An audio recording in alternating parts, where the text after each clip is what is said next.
आज हम पढ़ेंगे पाइथागोरस प्रमेय त्रिभुज में।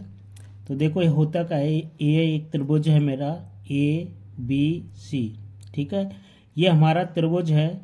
इसमें क्या है कि एक कोण होता है हमारा 90 अंश का, ये कोण होता है हमारा 90 अंश का, ठीक है। और दूसरा कोण होता है, ये 90 से कम होंगे।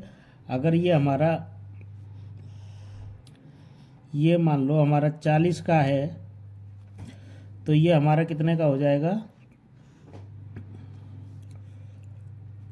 50 का, ठीक है। और त्रिभुज के तीनों कोणों का योग होता है 180 अंश होता है।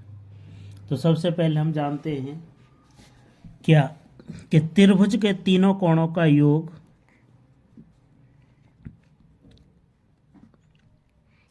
त्रिभुज के तीनों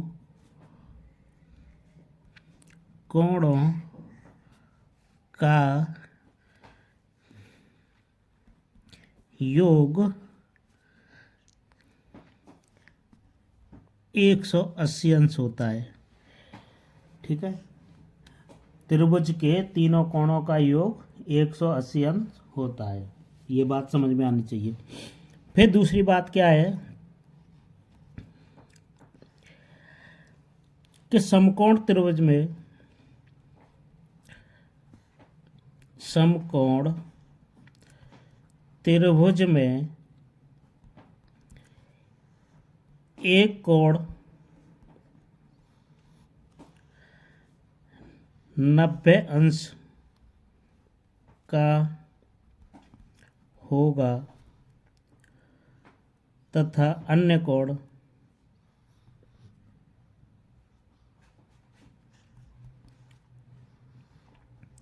अन्य कोण 90 अंश से कम के होंगे, ठीक है। समकोण त्रिभुज में क्या है कि एक कोण 90 अंश का होगा तथा अन्य कोण 90 से कम होंगे। अब देखो पाइथागोरस प्रमेय क्या है, आप समझते हैं कि पाइथागोरस प्रमेय में क्या करते हैं कि ये कोई हमारा ट्रायंगल है, मान लेते हैं, ठीक है। ये है,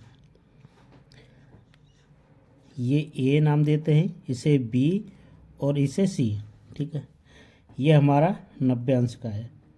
90 अंश के एंगल जहाँ को होगा उसके सामने हमेशा कर्ण होता है। क्या होता है? कर्ण होता है। और जो बेस होता है, इसका आधार, वो देखो ऐसा होता है, जो लंबाई में होता है, आधार होता है ये। और जो जिस एंगल से ये कोण बनाता है, ये होता है, जो खड़ी वाली लाइन को बोलते हैं हम लंब बोलते हैं। ये बात समझनी चाहिए आपको। अब पाइथागोरस प्रमेय में क्या करते हैं, तो देखो पाइथागोरस प्रमेय होती क्या है, पाइथागोरस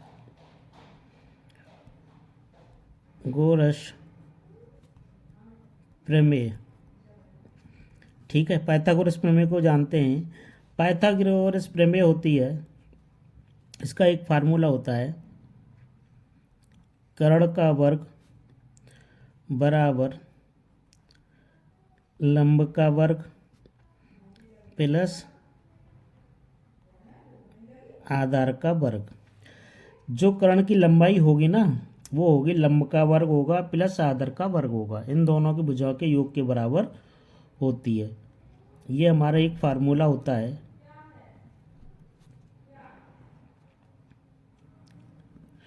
इसको ऐसे भी लिख सकते हैं कि लंब वर्ग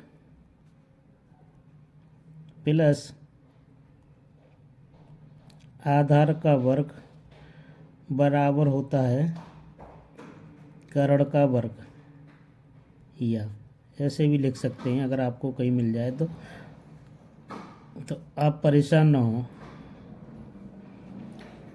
ठीक है।